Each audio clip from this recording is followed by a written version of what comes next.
Sayın Hakim, davadan feragat ediyorum. Boşanıyorum ne demek? Bir sakin ol. Ona tamam. Sen bu aileyle derdin ne senin? Kusura bakma baba, bu benim hayatım. Nasıl istiyorsam öyle yaşayacağım. Ben seni evde rahat bırakır mıyım ha? Ödetmez. Ne yapıyorsun anne? Yaptıklarını. Ne yapıyorsun ya? Nedir o? Babalık testi. Canına mı susadın sen ha? Madem böyle bir günde yansın dünya, hadi bakalım. Dicle! Dicle nereye gidiyorsun? Dicle! Dur! Ya Dicle bak bilmiyorsun buraları. Nereye gidiyorsun?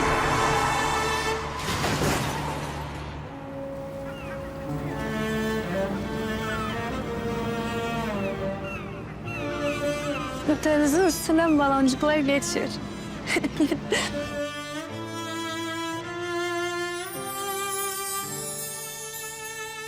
Bir fırtına tuttu bir Sen buradasın. Sensin. deryaya Abla. kaydı.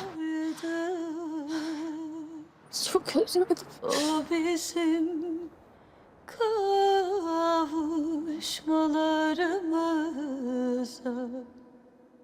تم نقل بورتشين إلى المشفى ستكون حالتها خطيرة للغاية، ولكن بالطبع لن تموت لأنها من أبطال المسلسل، وليس هناك أي خبر رسمي عن انفصالها، ولذلك للأسف سوف تستمر معنا، ومع أن الجميع سيبدأون باللوم على دجلة بسبب إصابة بورتشين، ولكن نيلوفر وجيفان سيقفان بجانبها مع أركان بالطبع.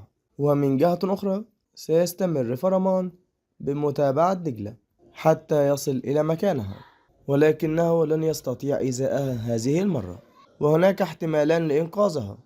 الاحتمال الأول أن يأتي أركان، وحينها لن يرحم فرمان، والاحتمال الثاني هو ما شاهدناه في الإعلان، أن تكون أختها فريدة تقوم بضرب فرمان بالفعل. وأنتم شاركون توقعاتكم، أي الاحتمالين أقرب؟